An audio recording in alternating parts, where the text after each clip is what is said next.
Hello, my name's Ian Cunningham, founding partner of Action Career Services and the Corporate Healing Support Group. Welcome to In Transition, the podcast. Today, we speak to Jason Acosta. Now, when we talk about being in transition, generally you think about, well, we moved from one job to another, and there was some space in between where we didn't handle it too well, or we learned how to be able to move on. Jason is the epitome of succeeding in transition. His multiple changes through multiple careers, being an entrepreneur to being corporate, and his life changes where he absolutely had to take control of what was happening with himself and the life around him are inspirational. Please join me now in the story of Jason Acosta on this edition of In Transition, the podcast.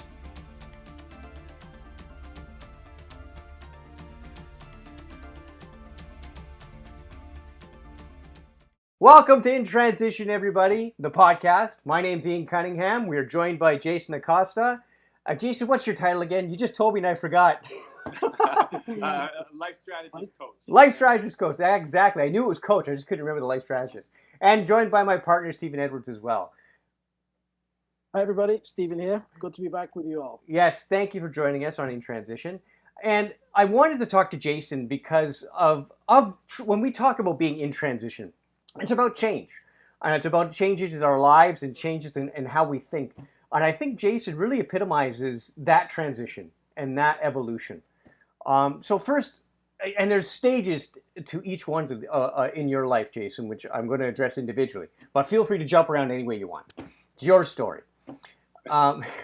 So I'd like to first talk about, you were an entrepreneur. I actually went to your restaurant, your pizza restaurant. Incredible food, by the way. But I'd love to talk about how that opportunity came about. Okay, well, that's a great start. And first and foremost, to both you, Stephen and Ian, thank you so much for having me here. I think what you're doing is great. And, you know, in transition, when you said when we're going through change, we're always transitioning through something. And to go back to my story of how I evolved into a restaurant, I spent most of my years working in my career in the hospitality industry. And at home growing up, you know, I was helping my mom with my three younger sisters, raise them and cooking meals and just develop this love and passion for food. So being with a corporate company for about 9 years, you know, I was engaged to be married at that time. I was young and, you know, still learning through things in life. And I was overworked and started to develop all this anxiety and stress. And I decided to leave the corporate world. And I didn't know what I was going to do, but I ended up traveling to California, staying with some family, and then ended up in Miami and South Beach for a while and just kind of figure things out. And that's where I had my spark and my idea to open up my own restaurant, because when I knew I was coming back to Toronto, I did not want to go work for a corporate institution. I didn't want it to be back in that environment anymore. I just had this hunger and this desire to do something for myself that I've always dreamt. So you know, a year later after coming back from Miami, I was working hardcore on a business plan. I was, you know, utilizing my resource to get funding for my business or my restaurant. And within less than 12 months, or within 12 months, I was able to manifest my first business venture. You know, as an entrepreneur, restaurateur at the age of 26 years old, and I opened up downtown Toronto where all the big players are at, right? These are big chains, big corporations, and usually see businesses go up and down, you know, within the first 2 to 3, 5 years. But I managed to stay afloat before I signed off on that venture for 12 years. Wow. And yes. Standing. Yes. And in that 12-year time, as you know, being downtown, you really meet a lot of great people and you learn some amazing lessons, and most of them are challenging. We opened up right before SARS came out. So that SARS virus that, you know, damaged, you know, the economy at that time. And I was scratching my head. I was like, oh my God, what the hell did we do here? Because there was no customers coming through the door. But thankfully, after we got our patio up that summer, business just started booming. It just started taking off, and I was just blown away with gratitude and excitement because, you know, my dreams have actually come into reality. And it was a great opportunity to be part of something bigger, because I had dreams to franchise the company out. Yeah. And at the same time, you know, I was in business with my best friends, and that was such a a risky yet a bold and an exciting venture because, going in business with your friends can bring in a lot of challenges, but I know for all of us, it taught us so much about ourselves and that how important it is to really stick together and to make things work through the thick and thin, because as businesses, entrepreneurs know it, you're married to the business, you're married to the employees in a figurative speaking way, because you're putting everybody else's needs first. And, I had an amazing opportunity to get a well-known name for myself downtown. I met stars from around the world, became the go-to spot. We were called the hidden gem on Blue Jays Way. And I couldn't be more thankful for that experience that I had, because it literally was the stepping stone for my next venture after that. Fast forwarding after 12 years, looking to take that next stage in my life and get married and have children and a family, I did that. But the combination of the two was just eating me away. Owning your own business, a restaurant, because after 12 years, I had 2 restaurants and I had a doggy spa and pet boutique. Holy cow! Running at the same time. Yeah, that kind of similar businesses. Yeah, right. Well, being downtown, you saw these condominiums going up, and people walking around with dogs, and I just had this inspiration to create, and I saw the opportunity, and I took it. Yeah. So. Yeah. But as you grow, and one of my dear friends, Brandon, said to me, Jay, when I saw you thriving, or the best when I saw you thriving is when you had a supporting team or unit around you. But when you lose focus of the big goals, then you can start to see everything start tumbling around you. And at one point, that's exactly what happened when I was operating 3 businesses. To make the strong or the biggest decision making to shut down my doggy spa that we just created and just opened up, and we're operating for almost a year, to going back and focusing on my core business that was generating my income for myself and for all the people that were working for me, to go back into that business. So, but the challenges didn't stop there. It just felt like the world kept tumbling down, or the pressure kept coming on. The further the years kept going on. And like I said a moment ago, I started a family, and it was extremely hard to balance the family life and owning your own business. Doesn't matter what business you're in, because I believe that most entrepreneurs put their heart and soul into what they're doing. But when you physically have to be there, and then physically have to provide for your family and their needs, it's exhaustion and burnout right there. Yes. And that's exactly what happened to me. I couldn't take the physical work anymore. Mentally, I was extremely stressed and overwhelmed. I didn't know where to turn. I just felt like something had to give, and it didn't seem like nothing was going to come and save me from that, so I had to save myself. So another hard decision in my life that I had to make was to sell the business that I started, that I was very passionate about once, and to see how I want to expand. But I had to put myself first and my new family that I created. I had my first daughter and 2 daughters at that time when I made that decision. And it was very emotional for me. But I sold that business, and I took off up north, probably about an hour away, and surrounded by nature on a 2-acre land home. And just to really go find myself and heal, because, coming from my whole life, I've been working. And I never had really a break. And I took a few vacations and had great times. But when I sold my business, I was at my worst. I didn't know where to turn to. I was just with my wife at the time and my 2 kids, and just by ourselves, and had that opportunity, or took that opportunity, to start educating myself on healing.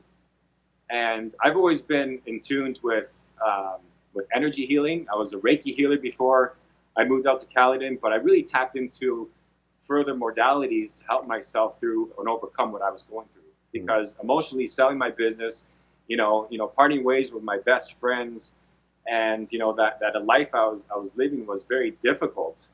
But the healing was most important.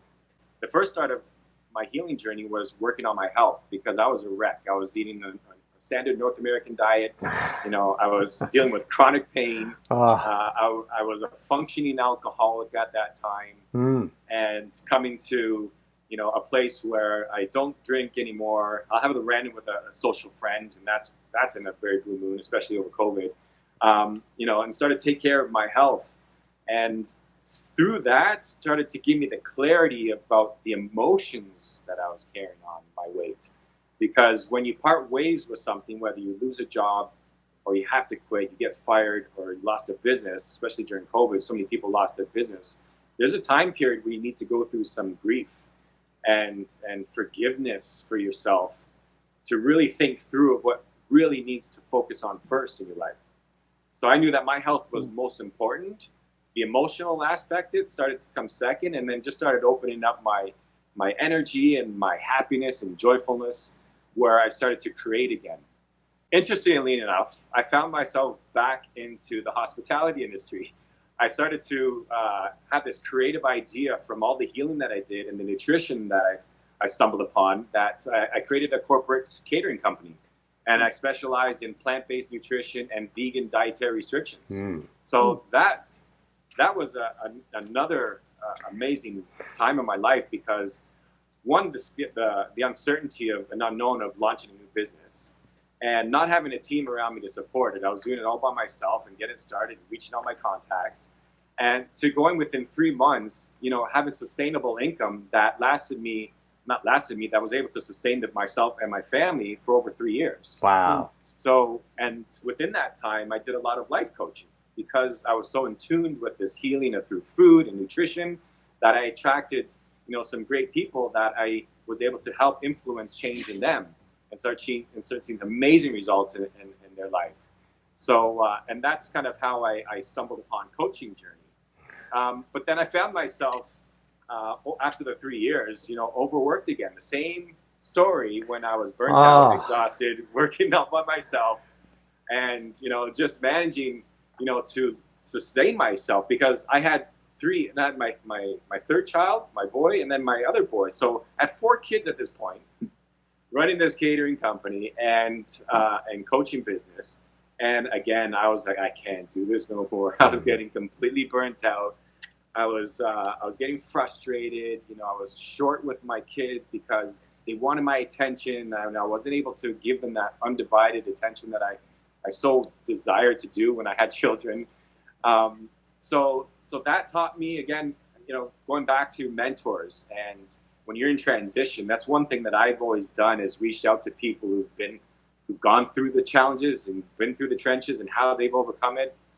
And my great friend Brandon, I think I mentioned this earlier, told me again, like, Jay, like, this is the second time I'm telling you about this. Like, you always thrive when you're around a supporting group, right? When you think about when you're in your restaurant in your early days, you worked your way up the ladders at such a young age. So that started to stick with me, and it started to remind me, okay, more of the structure that I would have, the stability that I was going to get financially, because, I got the steady paycheck, and I was able to free up some time to spend with my family. I reached out to more mentors of mine, and I found myself lucky enough to land a corporate gig with Nando's as an area director. My great friends that were part of the executive team, saw the impact that I was able to make within the business. They believed in me, and because coming from an entrepreneurial world for so long, and getting back into the corporate world, it can be very challenging for some people, because some recruitment companies or HR departments, they look at where the people's mindset at, and if I'm stuck in my own ways, how I want things operated, well, I may not be a good fit. So luckily enough, I had amazing people that believed in me and took me on. And I was with Nando's for about 3.5 years. So that alone was another transition, because I was acting like the owner of the company. I saw so much potential. I saw all these things that were, where we can save so much more money as an organization. And I wanted to do everything all at once.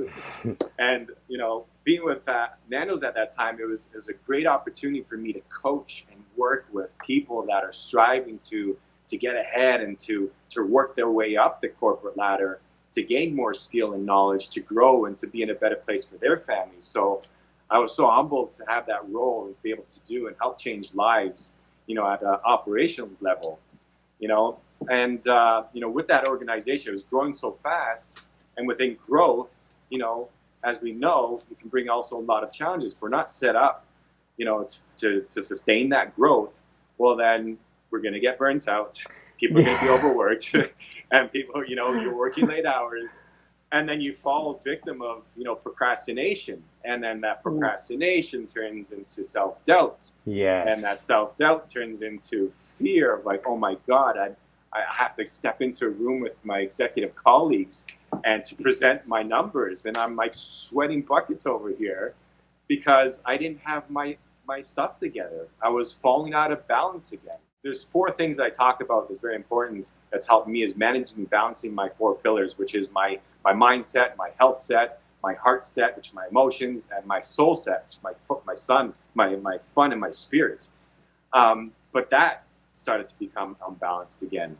And I started to have all these limiting beliefs that, I wanted to grow within the organization. Then I just felt that, I wasn't going anywhere because there was just so much going on and everyone was just strapped to the limit that no one had time to talk about this stuff. Although it was a great company and organization to focus on the development I've learned so much. But for me, I just felt I was at my plateau. I wasn't going anywhere else. And I started to feel frustrated, and I want to do that in a place where I loved working. So I decided to put myself out there again and to get myself ready for another transition because I felt it was time.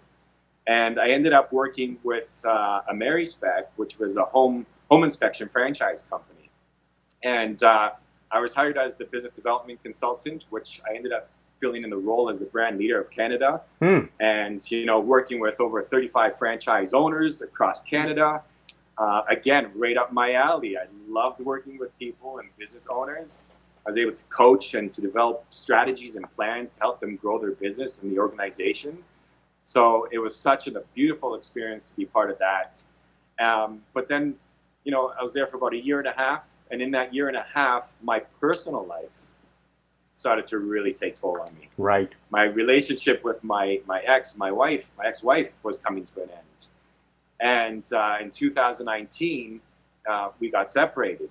And as we moved and transitioned through that separation, early March of 2020, or March 1st, that's when I moved into my new place with my kids. So here I am alone in my new place, a new transition with my kids, and working my job that I love doing, only to have it go through its own challenges and changes with ownership, or the change of ownership. So they're selling the company, new leadership that I had to report to, and COVID hits. My kids are being homeschooled now, and I'm trying to do this all by myself, full-time dad, full-time job, within my own space, and it was just completely overwhelming. Yes. The words can't even describe the stress that I had just for even opening up my email to answering a phone call, or even having to deal with the housework and my meal prep and laundry, and getting the house all organized and structured and set up for the kids to feel like they have a new nest and it's all loving and warm. So that was that time everything was just unbearable for me to handle. And something had to give. And I wasn't going to sacrifice my health because I already know from other experiences where my health was going and deteriorating, that in order for me to make this work, I had to take care of my health. And and at that time, it was my mental health. I was depressed. I felt like I was going insane. Felt lost and alone. I was exhausted and burnt out. I didn't know which way to turn. I didn't realize how much love I actually had in my life until I went through this challenge, because all of a sudden people just started popping up from my past. My family started showing up, like my mom and my sisters and my brother and my nephews and cousins. Like everyone just started showing up for me, that it gave me the strength again to say, okay, Jay, you needed rest, number one. So I took literally like 6 weeks off of, let me backtrack. I decided to leave my job, which at that time was one of the biggest risks for me to take, because I'm in a new place. I have my kids. I got my kids to feed, a family to help sustain, and to pay for all these bills and new expenses on my own. That I was terrified of what I was thinking to doing. But my heart was driving me towards, you got to leave your job. You got to leave and quit your job. So I did that. And, it took me a couple of days to realize what I did, but the world was lifted off my shoulders at that time. I had time to really just sit down and enjoy my new space with my kids and start focusing on what I knew I needed that to do, and that was my healing myself again. Because I had to heal myself emotionally from my relationship, physically from a lifelong work of stuff that my body was taking a beating on. I had to rediscover the joys in life again. So I knew what to do, but I needed to take that rest and that time off. So that's what I did the whole last summer. COVID happened and we were on lockdown, but I've never felt more free in my entire life. The ability to do and go and do whatever I wanted at any time and experience the fun and the joy with all my kids all at the same time was bringing that love and light back into my life. I was talking to a friend and I was telling her, I forgot how to enjoy life again. And she named to me, she said to me, she goes, what are the top 10 things that you used to do that made you happy, that you had fun with? And I paused for which felt like 5 minutes, but I paused because I couldn't think of anything. But then I started to say, oh yes, music, dancing, going for rides and being around people and all that stuff. So I started doing that and being active. And all of a sudden, the transition from, being separated, divorced, from losing my job, to homeschooling my kids, and to starting my new life, all just started to change and the pain started to disappear because I focused on those 4 important things I mentioned earlier. And that was my mindset, my health set, my heart set, and my soul set. I found joy again back in my life. I think Stephen and Ian, we were talking one time months ago, and when we're going through the transitions of, what you're going to do next, because I had no clue. I was searching up jobs on the internet. I was doing several interviews. I was turning down several interviews. I was also getting turned down by several interviews. Nothing just felt like it was being in alignment on both sides. And, coming to the fall of last year, that's when I started to think to myself, like, Jay, you already know what you want to do, man. You already feel it. Your purpose is here. It's been calling you. You've been talking about it for years. And that's when I decided to just stop with the job searching, because the anxiety and the thoughts that were coming into my head after I submit my resume, and I would say to myself, "Oh, they haven't responded yet. No one's gonna hire me." All these limiting beliefs I started to install on myself again that I just got myself out of. I said, "No, Jay, man, this time you got full control." And that was because I was so aware and so in tune with my mind and my heart, my soul and my health, that I just knew I had to follow my calling. So that's when sorry? So let's just take a pause there, because there's been a lot of, the story is incredible. And I think there's a couple of things I just want to go back and highlight, if you will. But when you're talking about being in transition, one of the things I most admire about you is that you've been fearless in making the decision and then going for it, and that's purely the heart of an entrepreneur. But for those people who are not that far down the line in terms of being a natural entrepreneur, you can learn certain things and so on, and you can emulate certain things. But for those people who are not that far down the line or may not have that natural ability, how do you work with the fear? Because the fear is going to create that. It's going to question what you'd like to do. Is it, well, you've got your kids to look after, you've got a mortgage to pay, and so on. Stay safe, get the certain thing, as opposed to, how do you manage that fear to push on with something, even though it's a risk? And look, when you're 20 odd, and it's just you, yourself, and you. You're fearless. You'll make different decisions. But when you've got youngsters, you've got, commitments, you've got a mortgage to pay, etc. and so on. As you know the stuff. How do you quiet those voices in your mind? How do you quiet that fear in your mind and drive on to those goals that you have? Yeah, great question. And I think that it's so important to discuss these things, especially during these times. Because everything is in the mindset for me and for everybody. And I believe that it's 95% mindset and 5% strategy how to navigate through our challenges and fears. Mm-hmm. But the first thing was to acknowledge, what fears were coming to my mind, acknowledging those thoughts that I was telling myself, or recognizing the story that I was playing over and over in my head. And then questioning myself, is that serving me? Is this really heading me towards the direction where I really want to be? Or is it bringing me more of this fear of rejection? Talked about going through interviews and not and being rejected, and that amplifying that creates behaviors that will set me off on another direction where it's not really aligned with what I want to be. So becoming aware of those fears and what they are, and honoring them. It's okay. Yeah. You're safe, right? Because we're all getting by this life the best way that we can, and how we know and how we're raised and taught.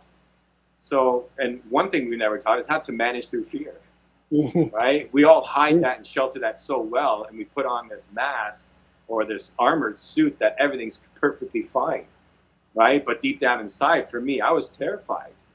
But I've always had faith and trust in myself that whatever I do, I'll be okay. Yes, it's hard right now, and I know these fears are coming up, especially around money. When I gave up my job to take care of my kids and not having any work, no income coming in, that was a huge thing for me. But in my heart, in my intuitive self, just knew that I had to trust what I was doing, and to start journaling. Right? You talk about some ways that that's helped me is journaling my thoughts. I set up this practice every day where it's the first 2 hours of my day is my time. It's no kids, no work, no nothing. It's all my time. And that's where I go through my self-discovery, and I plan my weeks and my days, and, go through my meditation, my workouts. But journaling was the part that really stuck out the most, because as I started to read it over again, it's like, wow, this person was so negative. This person was always living in this fear. And then when I started to look back on the stories of my life, because I carry those fears with me, they don't just come and go. They just change along the way. Right. But I started to connect the dots and to see that I was driving and manifesting all these fears in my life. Like, I manifested all the amazing things, but I also manifested the consequences of the choices I made, which brought on more fear and uncertainty. So journaling was a huge step for me, but I must say the best thing to really get through that challenge of fear was meditation and self-hypnosis. And those practices to really help me to not only just, I'm constantly hearing of, the affirmational stuff, the stuff through meditation and self-hypnosis, but it's actually connecting with that feeling of that future self that you really want to be, and that you're in a new tribe now, and you're not part of that old tribe that was is very toxic and bringing you down and burning you out. You're in a new world now that I'm in full control, and doing that over time and time again, that repetition is key. If we're changing any new habit, the repetition is what's really going to help you change those goals. So just like if you wanted to stop smoking, you have to work on something else to start changing that habit and develop a new habit that's serving you. So it's all in that mindset, that muscle training, and working that over time and time, where you really start to see reality shift in your favor. Right. It's like every day you wake up, you're in the same reality, but you're in a different timeline. Those thoughts that were in my mind, those fears, they're not there anymore. They're focused more on what I'm trying to achieve. Right. With connecting with people around the world and helping heal people, and through the challenges that they've been through, that's become my new passion. Right. So knowing that and starting to get a taste of how things can really shift when you're not thinking of the fear, you're not going to want to go back there. It's almost like you really are becoming a new person. And this is where most people can fall into self-sabotage, because we're not familiar with that new person. Right? We're familiar with that fear and how to deal with it and the stress. So the mind, usually tells you what you think you should be doing, but you should be telling your mind what to do. Yes. Because my mind throughout this journey was always pulling me back to the familiar old self. Yeah. Right? And that's going to happen to everyone who's evolving. Everyone is going through transition. You're going to have, and you're working on yourself, your mind's not used to that. It's going to try to pull you back into that old way. But through those strategies and having great friends around me, a support system, connecting with groups online that were all aligned with what I'm doing, whether it's healing, and learning more about the mind and studying all about neural NLP and all these other healing modalities that further, put in my arsenal to help me. Now I'm at a place where I'm transferring all that knowledge and experience to help others. We're talking about 4 or 5 major transitions in one lifetime. Yours. That's right. Which is incredible. I mean, most people... to name a few. Yeah, and most people, and me, it's maybe 2 or 3 major changes that I've had to transition through. And I'm better at them now because I've gone through them. So, I mean, I hear words from you like self-awareness. It's amazing to hear that because that's the epiphany I've had to try and step myself through. Journaling. I had to write down my emotions just to get myself out of that depression that I was in because I was in transition. But the steps in your journey, I resonate with because I'm transitioning and I'm constantly transitioning. I'm still transitioning now, even I'm doing something new. But, when you talk about that old self that you're waking up to a new self every day. Every day. That's a reality that I didn't really grasp until it came out of your mouth. Well, I think it's the other interesting thing was the evolution. So when you go into a transition, what you're not thinking at the time is that you are evolving. Yes. You're going to something new, something different. And and as I said, Jason, you've been through several of them, with the relationship with your ex-wife, and your children and the new home and I forget the others. How many businesses? Count them on multiple fingers. I'm exhausted. But I need to meditate. But it's I think one thing I'd love to go back and talk about because I think this is going to be key for people. One of the things that hit me hard when I first went into job transition was confidence. Mm-hmm. I was going along for 20 odd years. I was climbing the ladder and everything was great. All of a sudden, I wasn't part of that team anymore. I wasn't part of that family anymore. I wasn't inside that group. All of a sudden, it was me, myself, and I didn't know who I was outside of being a part of that tribe, as you described it. And so you have to sort of rebuild yourself, reinvent yourself, and and it takes confidence to do that. So how do you develop that confidence? Like I said, you've got it naturally, or maybe you don't. Maybe you did develop it. I don't know. But how do you develop that confidence? How do you build that confidence to get back to a point where you are confident? Kind of putting yourself out there. Yeah, another great question. And Stephen, as I've been talking to more and more people that have gone through similar challenges in my life, that's one thing that I see as one of their biggest blocks is confidence. And it ties back to the fear, right? When we don't have our confidence, it's because we don't think that we actually have confidence. We're not used to having confidence because we're dealing with the struggle, the constant change. And even though we're in a thriving environment, a great team, there's still this level of expectation that we feel like we need to show up for. And sometimes we could have some limiting beliefs at that time where we feel uncertain and not confident.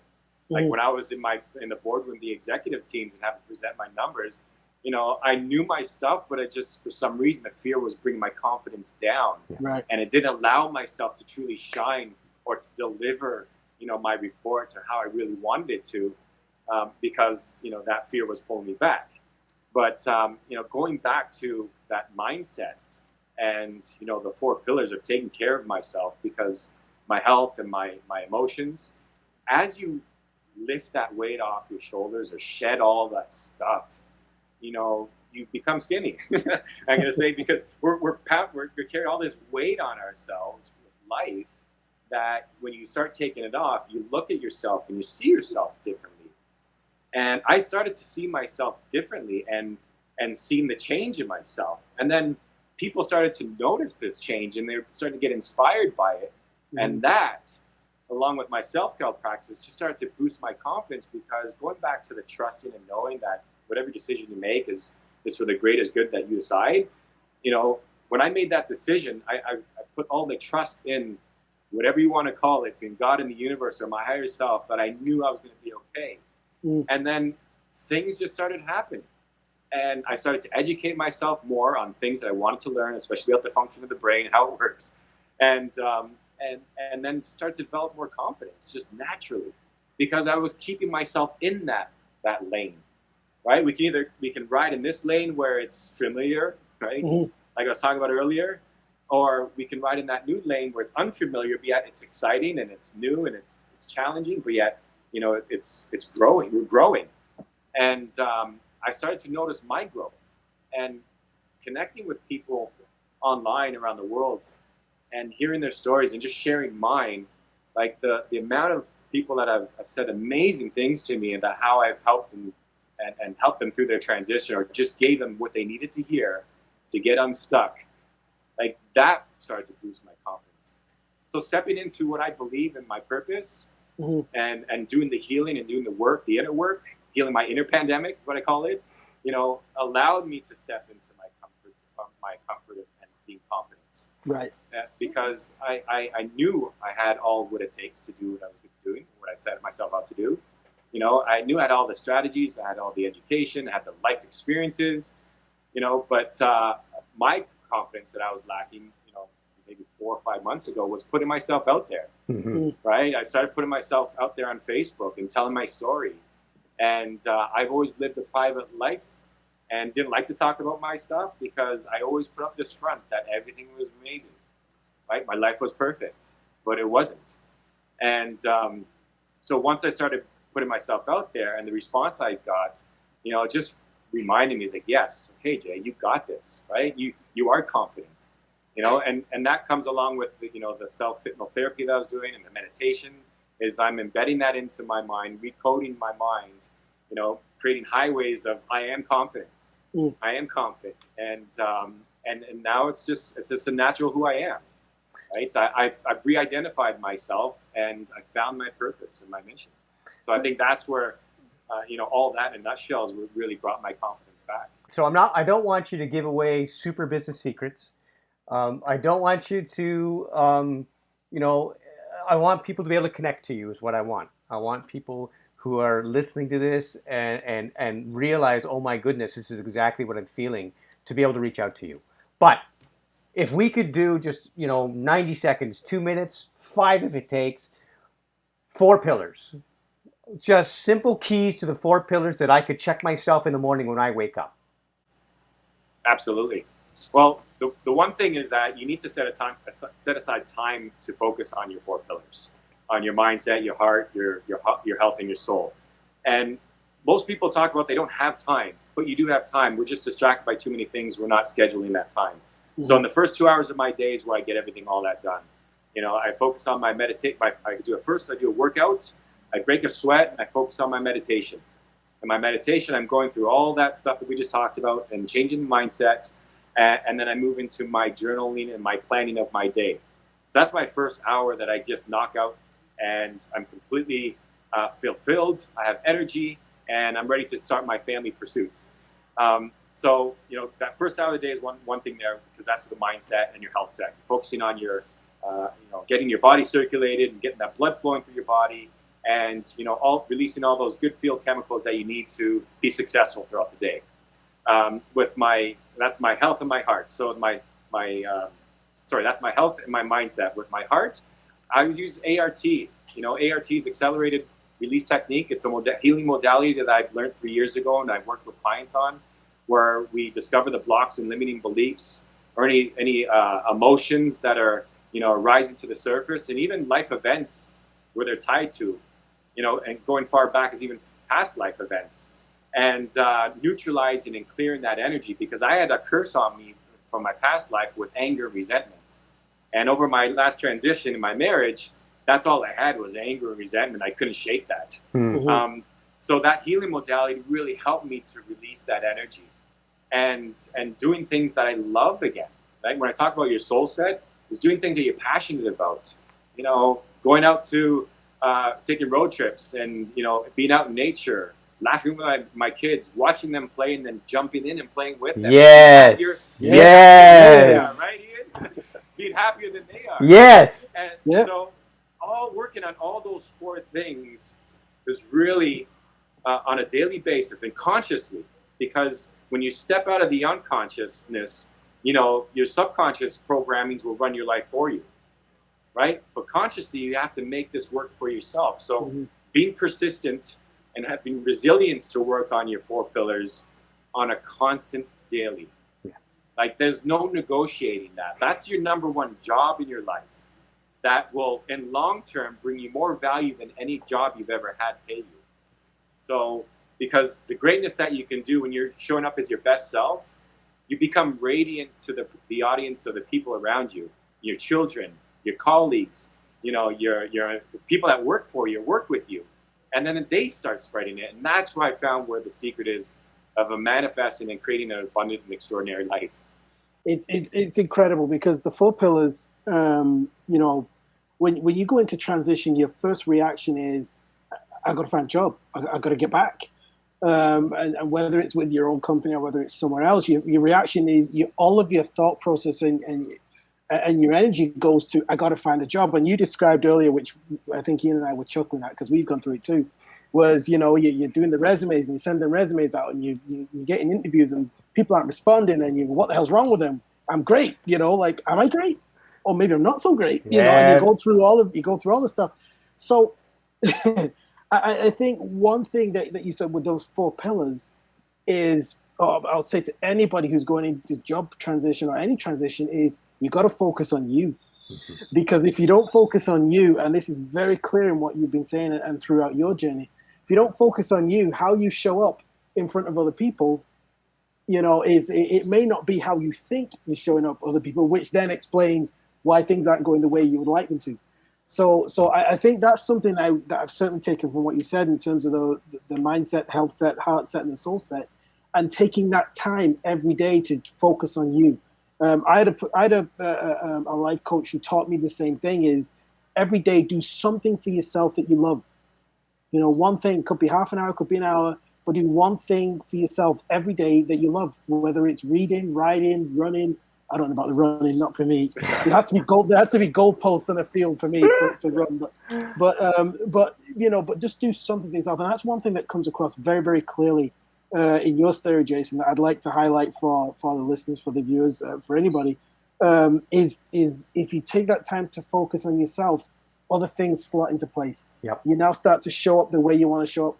The confidence starts to come back, and so on. So that's one thing that certainly from the four sets, I'll call them, the set of sets. You can use that too if you want. But that's one thing I would definitely take. That I would take from my interactions with you is to make sure you take that time to look after yourself and focus on yourself. Yes, it's such an important part of our journey and whatever we do.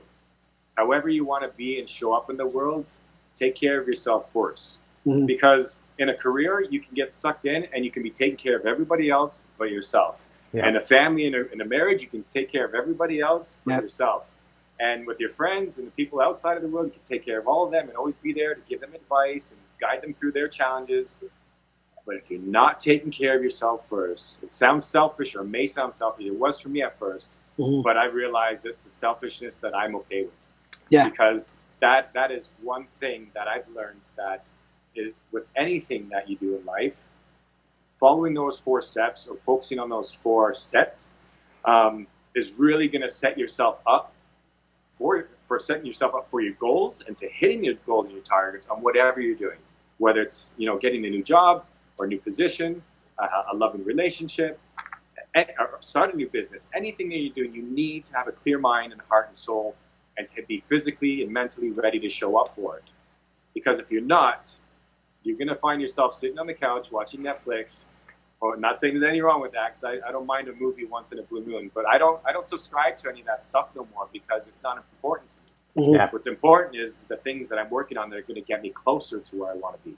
Right. Well, and those four pillars is what's helping. Yes, and I've got to say, we can't call this in transition anymore. It's got to be in transitions when we talk about your experiences. So how can people reach out to you, Jason? There's people that I'm sure that want to hear more from you and would love to get some help from you if they can. How can they get to you? Yes, well, up till now, I've been working word of mouth and doing one-on-one private coaching. But I recently got onto Facebook and started telling my story there. So you can just search me for Jason Acosta on Facebook. I think I'm open up there. You should be able to find me easily. That's where you start hearing a lot about my journey, and I'm sharing some tips and strategies that I work on that's helping me throughout my time. I have a website. Right now it's jasonacosta.ca. It's not up yet. It's in transition. It's in transition. Again, it's not something I felt was a huge importance to me. Right now, the important for me was to get myself connected to amazing people like you gentlemen out there and the people I'm meeting all around the world and start sharing my story. But Facebook and Instagram is usually where I've been on. But you'll be able to sign up my website over the next 4 to 6 weeks. Okay, excellent. Well, what I'll do is I'll hopefully I can get the link from your Facebook and I'll add it to this video so that people can click on it. I want to thank you for your time, Jason, because honestly, the way you've handled transition, your self-awareness, your positivity, your honesty is exactly what people need to succeed. And you've definitely proven that just being resilient and understanding what transition really is can lead to success. So I thank you very much for your time. Thank you so much, both you, Ian and Stephen, for inviting me today. I was super excited when you asked me. I was ready for it, and I'm ready to hear to help heal the world. So thank you both for allowing me to be on your platform to start sharing my story and to connect with others to help them to get over whatever they're going through and to get them unstuck. That's excellent. So our pleasure, Ian. Yep, and thank you guys. This has all been the best, buddy. Yep. Just wanted to remind people this is In Transition, the podcast, and if you need more information, you can always email me at corporatehealingemail@gmail.com. Thank you very much, Jason and Stephen. We'll talk soon. Thanks, guys. Take care, gentlemen.